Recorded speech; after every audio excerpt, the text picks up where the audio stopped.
From Kansas State University, this is Agriculture Today. Eric Atkinson here, and ahead today, K-State's Sandy Johnson is back, this time to promote the use of an online calendar for logging critical management dates in cow-calf production. This is called the Management Minder. She'll tell how it works and cites examples of how helpful it can be in day-to-day herd management.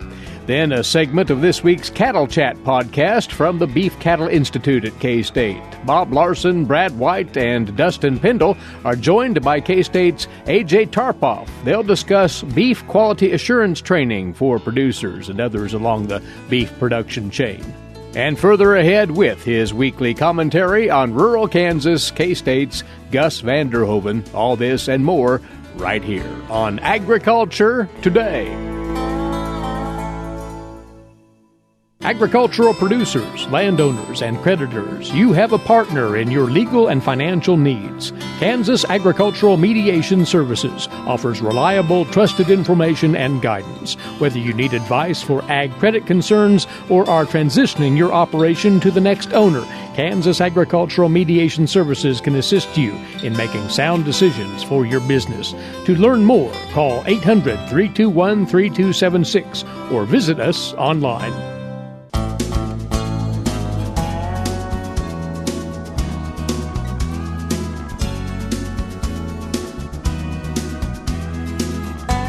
Agriculture Today is back now on the K-State Radio Network.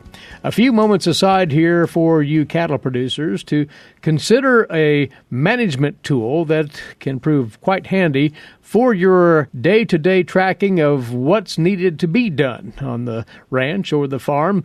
Sandy Johnson is with us once again, Research and Extension Livestock Specialist for Northwest Kansas. Sandy, we're going to bring up something that you've been interested in and actually working with for a bit of time here. It's called the Management Minder. Explain what this is, if you would.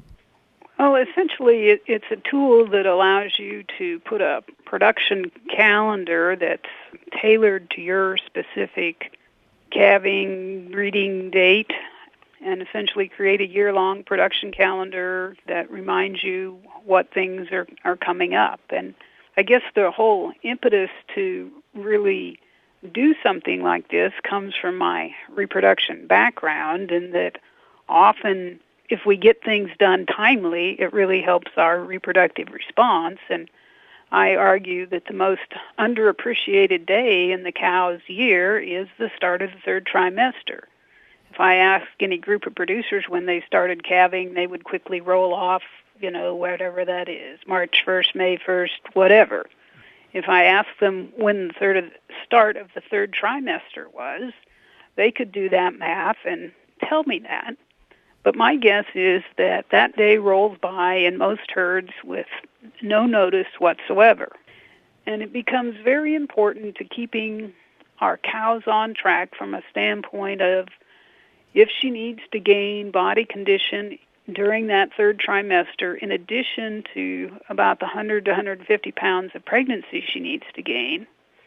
If we don't start on that in a timely manner, you just think about if we need to gain 100 pounds in 3 months or 1 month. Can you put on 3 pounds a day, or do you want to put on 1 pound a day?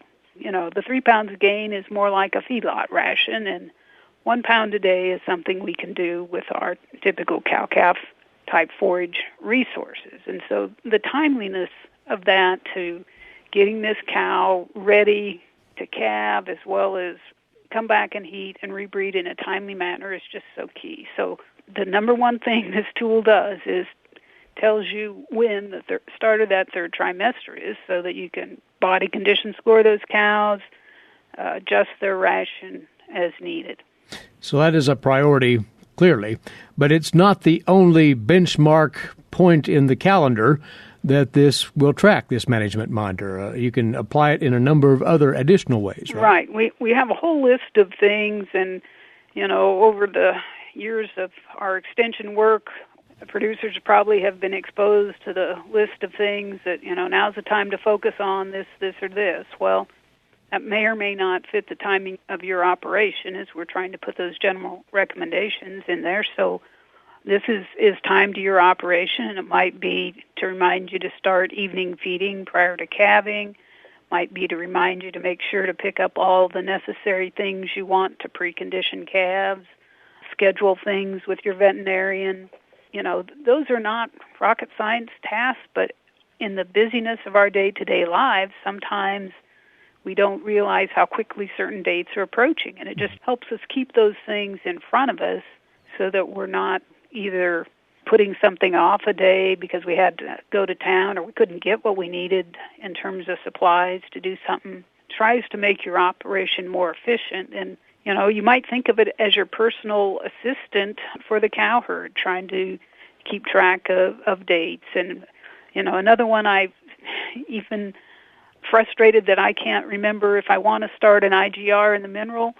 Generally, you need to start that end of March in southeast Kansas to early in April as we come to northwest Kansas. And, I'm not usually thinking about flies quite that, but that's really when our entomologists tell us we need to start getting that in animals if we're going to use it effectively. So things like that can sneak up on us, and other things that are more apparent might help just communication in the family.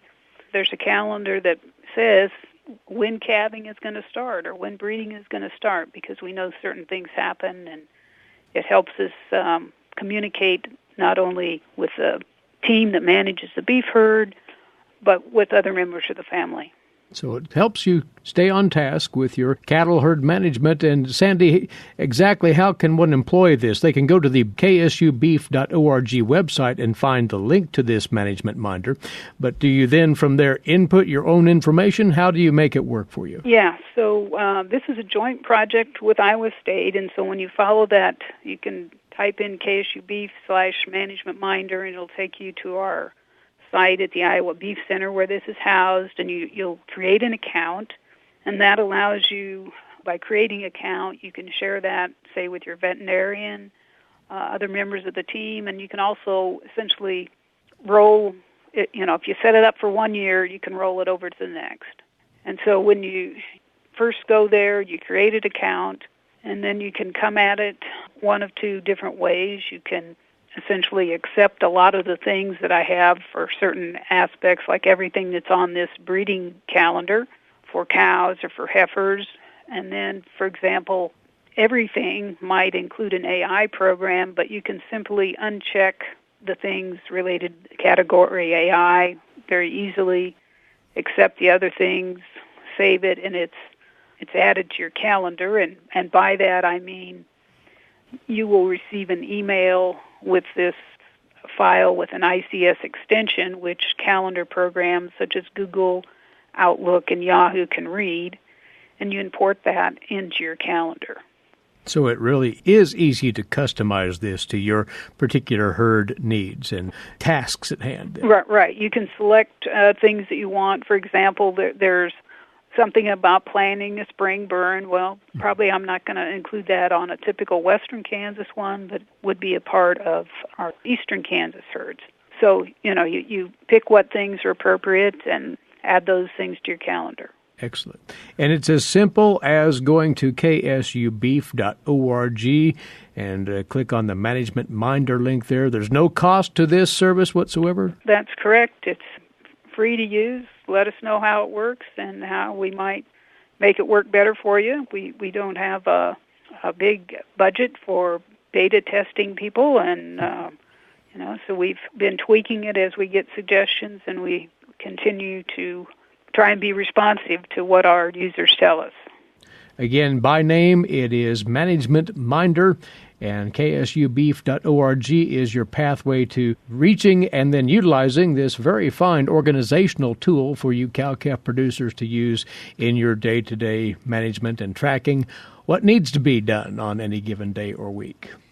Switching gears for a quick moment, Sandy, we did want to, while you were with us, address something that you've been pitching to producers pretty strongly here this fall, having to do with our harvested forages and urging producers to have that forage tested for nutrient content and maybe more importantly for undesirable content. It bears repeating that if producers are unsure about the content of that forage, they ought to have it tested. Well, and if anybody tells me they're sure about the content of the forage without testing, why they have talents that I would like to obtain, because there is so much variation in what we might call a normal year. And when I think about the range of weather that we've had, from hail to drought, that might impact our needs to test for nitrates. And this fall we've seen some of our sorghum sudan or cane hay laying on the ground and rained on multiple times. We've probably leached some nutrients out of that depending on when it was rained on. You know, assuming that's some average value is not going to be good for your cows, and we need to get a protein and energy estimate on that forage, as well as probably testing for nitrates depending on what it is, and adjust our feed program accordingly, because I can't think of anything this year that I might think is a normal forage that would not need testing. It's going to cost you one way or the other if you don't test, and then use that information to feed your cattle more appropriately. And then as far as the sampling procedure, we did speak with one of your colleagues, Jeannie Falk-Jones, about that several weeks back. But if you're not familiar with that step-by-step process, why one needs to become so, and they can inquire at their local extension office, among other places, right? You bet. Or just call Jeannie. She'll line you out on that. But, yeah, your local county office will help, and you do need a good representative sample, and that's not grabbing a piece here or there. So it takes a little more time, but we can help you get that done. Sandy, we appreciate the word. Thank you. Glad to be here. She is Sandy Johnson, livestock specialist, K-State Research and Extension. And a quick program note, which in a way ties back to what we were talking with Sandy about concerning toxins in harvested forages. We're told by the Veterinary Diagnostic Laboratory here at K-State that there have been a couple of instances of mycotoxins showing up in harvested grain fed to cattle this fall. And that can generate dire consequences, needless to say. We're planning this week to bring in K-State veterinarian Steve Inslee to get into that topic with us. Meantime, you're listening to Agriculture Today. Agriculture and food systems are the main drivers of the Kansas economy, but must be improved in order to feed the world's growing population. How are we going to do so? Reduce food loss, find ways to preserve grasslands, and help families stretch their dollars. Global food systems is one of the 5 grand challenges K-State Research and Extension is addressing. To learn more, visit www.ksre.ksu.edu.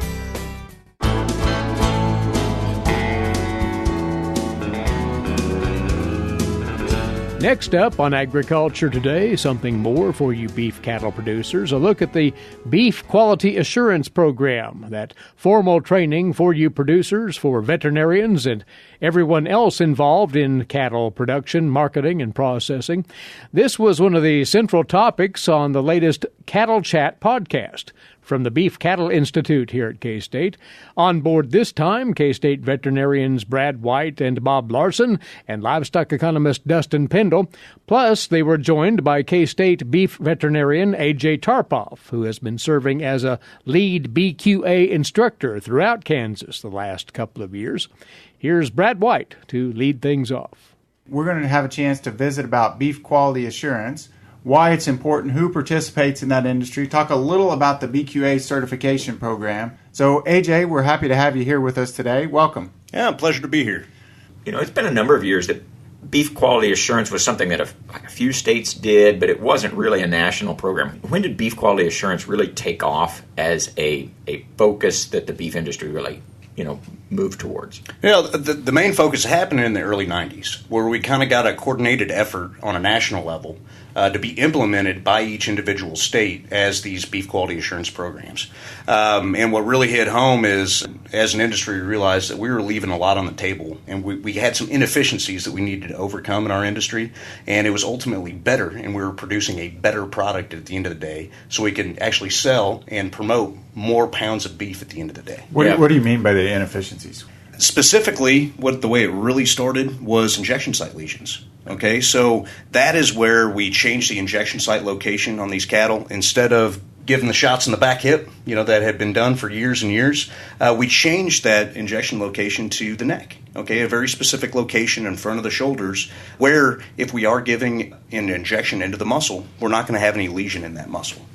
Because if there is, we have to trim that off after slaughter. Yeah, so again, you kind of have that carcass background from your growing up years. And so basically what you're telling us is we had quite a bit of carcass that ended up on the trim floor because of some of the way we were handling injectable products and things like that. These are valuable cuts. If you look at the back hip, we've got the top sirloin, we've got, parts of the round going down the leg, that we can get some pretty valuable steak cuts that could go into, food production. And if we have an injection site lesion, we have a knot, we have a scar, that takes away from the consumer's confidence to rebuy that product. So instead, we've changed that. Everything in the neck that usually goes to trim, and that can get trimmed off if there is any type of blemish or lesion into the carcass, which usually it's scarring. Okay, yeah. And we don't want to bite into a bite of scar tissue. We want to bite into that lean, very tasty muscle, that beef that we're all accustomed to. Yeah. So what I'm hearing, as an economist, maybe I'm a little biased here, but the economics is driving a lot of these. You mentioned the word inefficiency. We're leaving a lot on the table, a lot of trim. So there must be quite a bit of economic implications or incentives that made this happen. There was. And after the beef quality audit that they did back in the early 90s, they actually put numbers to it to show how much money we were losing from those high-dollar muscle cuts, especially from the top butt, that could no longer be sold into retail. And because of that, as an industry, we stepped up to the plate and we were able to make a major change. This is one of the great success stories of the beef industry, to make sure that we have that safe, wholesome product hitting the tables that we're all accustomed to. So when you say as an industry, who's involved in BQA? Is it just, you mentioned injection sites is one of the big things. So is it just people processing cattle? Is it just feed yards at arrival? Is it just cow-calf people? Who participates in BQA? Everybody from the very first, this is our cow-calf, our backgrounders, our feedlot operations, our dairy industry, transportation now. Everybody that's involved with the care and the handling of these animals is now part of beef quality assurance. And we have trainings that are offered for those individuals. And what does that mean? That means this is our producers. This is our practicing veterinarians. Our rural practitioner, our veterinary producer, they are integral with beef quality assurance and the wholesome and the safety of our food supply day in and day out. Well, the veterinarians are a lot of times involved with processing cattle, as well as training the people that are processing cattle, as well as the selection of the products, just all down the line of things that might impact quality assurance. Absolutely. And then record keeping. Our veterinarians are out there ensuring that these animals, they know what was given and when. Okay, they have that conversation with the producer to be able to make these decisions on a daily basis, and that is so critically important. And you talked about training. One of the things that goes along with training at times is certification, and we talked a little bit before we came on the air today about some of the certification things that you have coming up for feed yards and packers. You want to tell us a little bit about that? Yeah, so there's been some changes here recently that are going to be implemented at the first of the year. So here, starting in 2019, we've had some, the food industry, they love to have certifications, okay? Yeah. And that breeds consumer confidence with the products that they're producing. And so we do have multiple packers that have decided that starting in 2019, that they will only be procuring animals from BQA certified feedlots. Okay, or increasing the percentage of the animals they procure from beef quality assurance trained feedlots. And what's driving that decision by the packers? It's really that it goes back to the consumer. Ultimately, the consumer always drives our industry. And what they want is to have that certification that they feel comfortable and confident with, that really, these animals were cared for appropriately, that we have producers that are caring, that are going above and beyond to take that extra step to go to these trainings as kind of a continuing education to be in the forefront of our industry. Yeah, and I've always thought of BQA, and when people have asked about it, I've said it's not just what you do, it's also how you do it. And that's part of the process, right? So we're doing it the right way. You talked about injection sites, but there's lots of other facets of BQA, which you touched on when you mentioned some of the transport, some of the other areas, some of the low stress handling. So it's not just what you do, it's how you do it. And this gives a mechanism to tie that through to the consumer, kind of tell through the story. Packer, through the feed yard. A lot of people are doing a lot of things well, but if you can't tell that story, if you can't be certified, if it's not easy to tell the consumer or the person down the chain what you've been doing, then it gets lost sometimes. You're exactly right. Telling the story is one of the key parts. And so, again, not to sound like a broken record, but being an economist, maybe I'm a little biased, but it comes back to the economics, right? I mean, it's the consumers want something, and the producers are responding accordingly, hopefully to increased demand, ultimately raising their price. So, can you give some examples of? Was there some insurance programs that the packing plants are requesting in the feed yards? Yes, so starting in 2019, here at the beginning of the year, just feedlot beef quality assurance training for the feedlot. Okay, that's where it's starting. Starting in 2020, several of these packers will actually they will require beef quality assurance transport training for anybody hauling cattle into their plants. So those are kind of the two stages coming up here into the near future. So then do you see then the feed yards going back to where they're getting the calves, the producers saying, hey, we expect... all the way back to the cow-calf someday? Basically, yeah. Do you see that continue that trend? This is absolutely a trickle effect. Okay, this is where it's starting. It starts at the top. Our consumer is saying something. Our packers and our folks they're responding, pushing that back to the feedlot. So, yes, there is a trickle effect. But we're not, the beef quality assurance, this is a voluntary program. Nobody is saying you absolutely have to do this. You could always market your animal somewhere else. We do this because it's the right thing to do, that we are proud of the product that we're producing, and that's why we're doing it. Because it's the right thing to do, that we're not afraid to show our consumer that, yes, we're ready for this, and we want to prove that to you. When you talk about feed yard certification, tell me a little bit more about that. What does that entail? And at a feed yard, again, we have lots of different people, and I'm asking again about the who, because there's lots of different people working at the feed yard. So does this mean the manager has to get certified, or are there other people at the yard that have to get certified? So right now, it's some of these requirements say that, yes, the manager at least. But they highly, highly, highly recommend that every person on that operation gets trained with beef quality assurance. Yeah. And within that training, we talk about advocacy.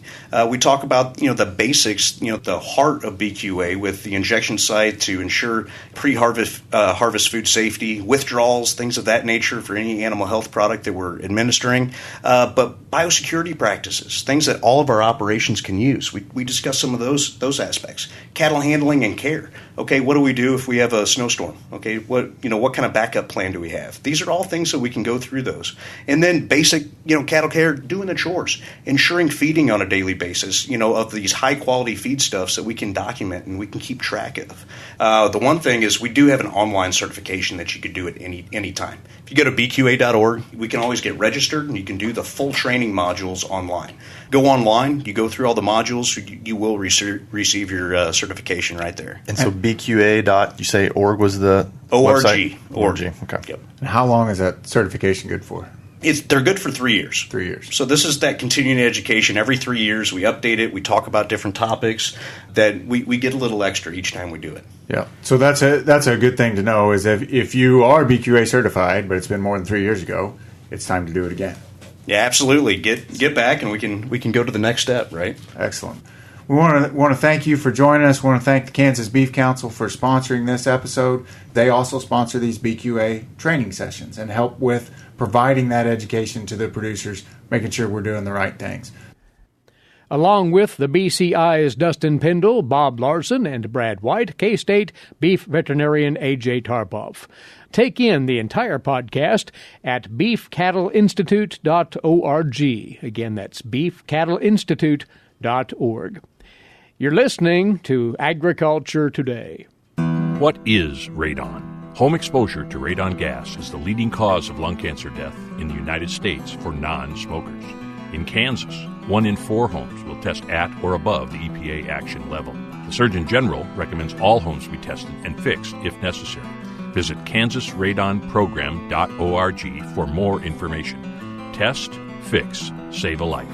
This message brought to you by the Kansas Radon Program, the Kansas Association of Broadcasters, and this station.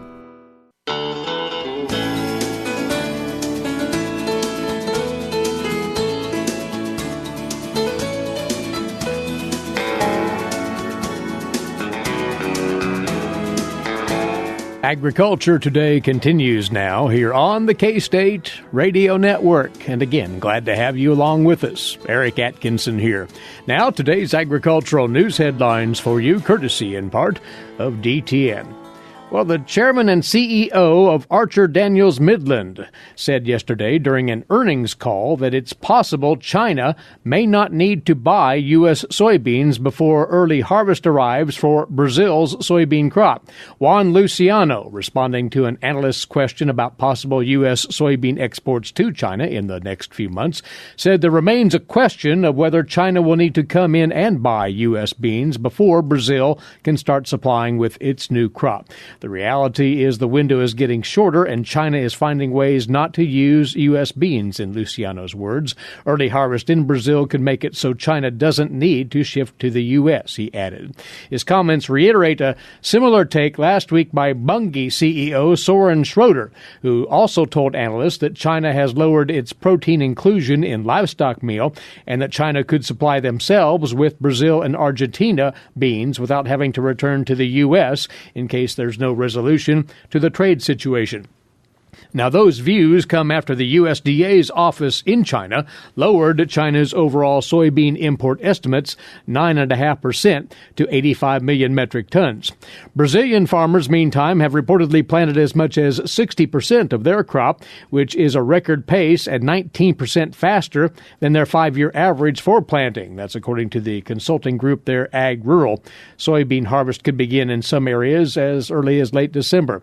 Chinese officials over the past week have indicated they are ready to talk to the U.S. to resolve some of the trade issues that have led both countries to impose tariffs on goods.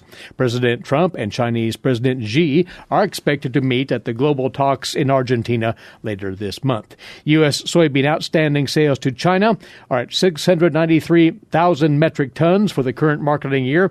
That is just 9% of China's purchase volumes a year ago, according to the USDA. A simmering battle between beef producer groups spilled over this week when a federal court granted RCAF USA's motion that could end up expanding its challenge of the USDA's beef checkoff program to possibly 13 more states.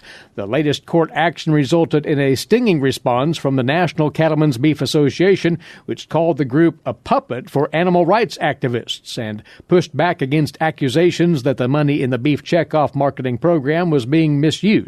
In May of 2016, the RCAF USA group filed a lawsuit charging the USDA with operating the beef checkoff program in violation of the First Amendment by using the federal funds, which compel producers to pay $1 per head for each cattle sold, to fund private speech of the Montana Beef Council, as they said. The group filed that suit after the Montana Beef Council used the funds to support Wendy's advertising campaign to promote a product which could contain beef from 41 different countries, according to RCAF.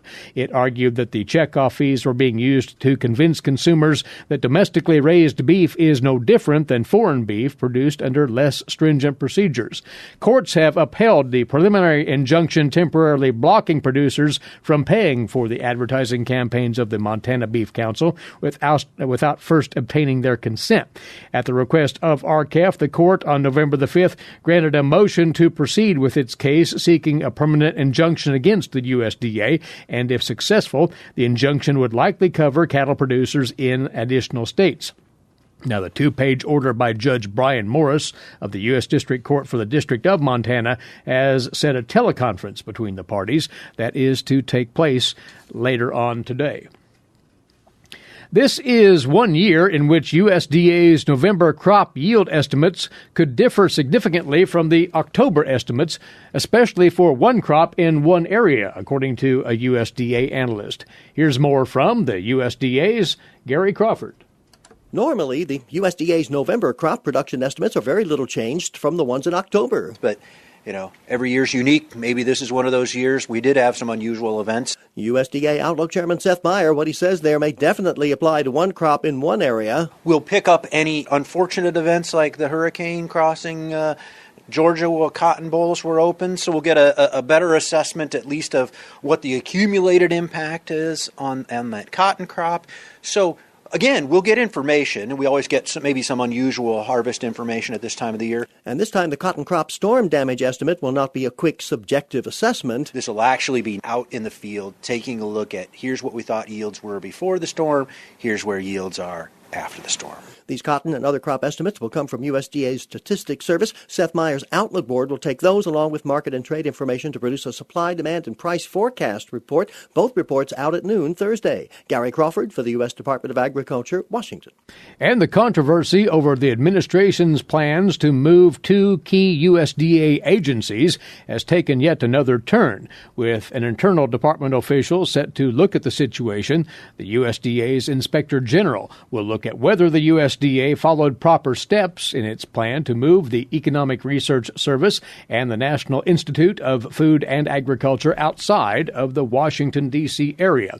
The review was requested by House Minority Whip Steny Hoyer of Maryland and Delegate Eleanor Holmes Norton of D.C., This to USDA IG Phyllis Fong. In that initial letter, the lawmakers questioned whether the USDA has the legal and budget authority to execute the relocation and reorganization of these two important agencies without additional authority being provided by Congress, as their letter read.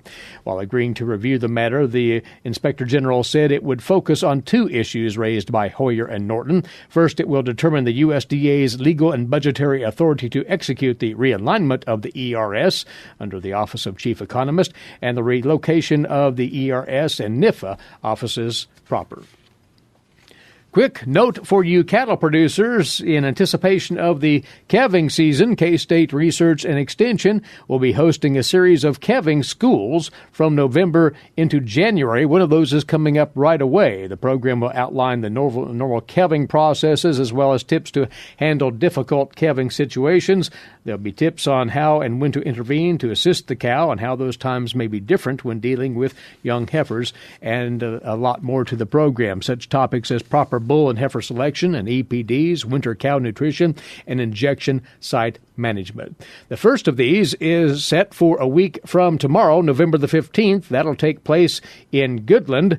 Then later on the calendar, Tuesday, December the 11th in Yates Center, Thursday, December the 13th in Kingman, Thursday, December the 13th as well, an evening meeting in McPherson, Wednesday, January the 9th at Russell, and Wednesday, January the 16th at Montezuma. Full details on these K-State beef calving schools can be found at ksubeef.org.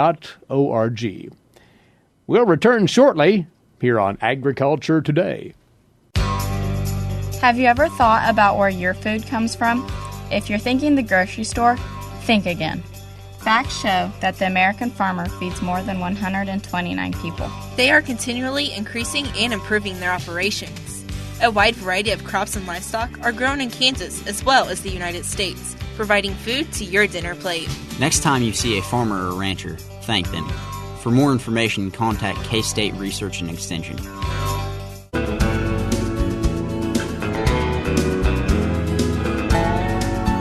This is Agriculture Today. Stop, look, and listen. This is our state, Kansas. A few more days, more rain and wind, and it is all over.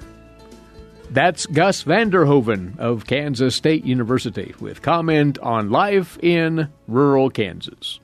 Her email read, "A fabulous, spectacular fall. Intense colors." And I can only agree. It has been a beautiful fall with more color than I can remember. Even this past weekend, if the sun broke through the clouds, the light effect was very special on the remaining trees with leaves. There was a tall cottonwood with the sun just playing shadow and light. Fascinating to watch. It was Hal Borland, the author of several books, who wrote, "A woodland in fall color is awesome as a forest fire. But a single tree is like a dancing tongue of flame to warm the heart."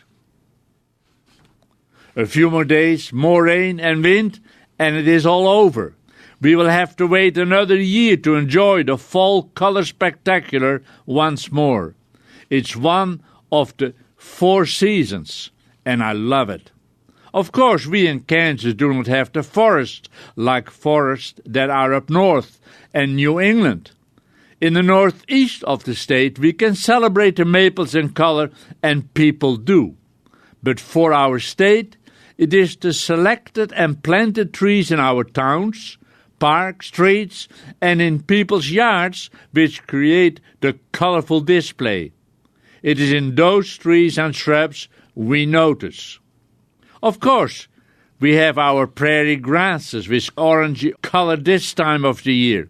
And as I looked at the one yellow cottonwood, I let my eyes go across the hills, close and far off.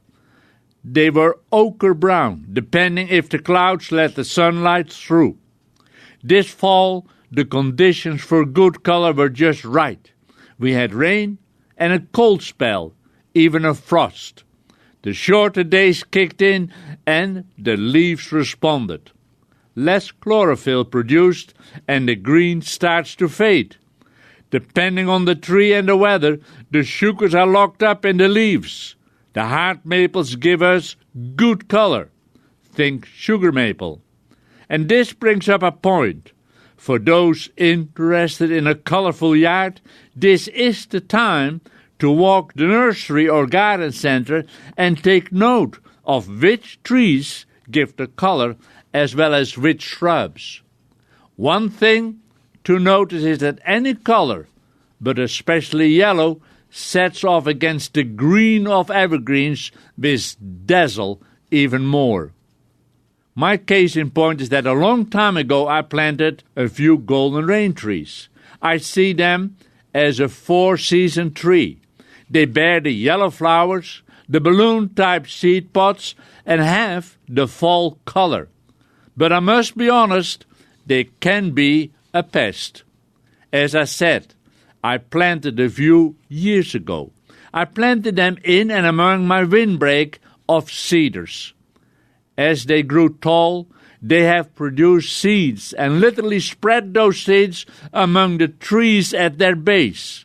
Now, the floor under the trees is covered with many, and I say many, small golden rain trees.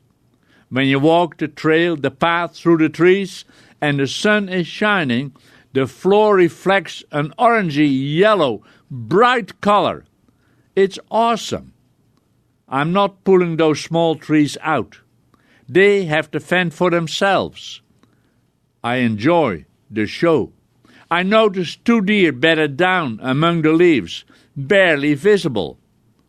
Among the edge of the windbreak, some of the seedlings are reaching for light and have grown tall, and by doing so mix their orange, yellow leaf color with the green-gray of the tall cedars. It's awesome. By selectively choosing trees and shrubs for the home landscape, one can create the beautiful fall color experience. And remember what Hal Borland said, a woodland in full color is awesome as a forest fire, but a single tree is like a dancing tongue of flame to warm the heart. You know, here is a thought. Looking at early Christmas catalogs, I've seen the stuff you don't need. What about giving an early tree gift, the kind of tree which gives shade, but also will show that dancing tongue of flame to warm the heart? It's just a thought. Some trees like to sell themselves with names like Autumn Blaze and Red Sunset, both maples. A small tree I planted is Amer maple. If deeper red, more purple is wanted, then select Autumn Purple. If you have the right side, which need good moisture, the sweet gum won't disappoint. But with this one, keep soil in mind. It prefers acidic soil. Having said all this, and encourage you to enjoy the fall colors and even invest in planting a few trees and shrubs, remember that much depends on the kind of season we have, and this year it was splendid. A moment ago, I mentioned shrubs, which reminds me of a request I had years ago from an agent to help with a church landscape challenge. I don't call it a problem. Visiting the site, I drew a quick sketch for what I saw was needed. I planted several burning bushes and reflected on the Bible story of the burning bush. I told the minister in charge, now remember, when those burning bush shrubs color a deep red in the fall, you have a ready-made sermon. I better be careful here. I'm not volunteering.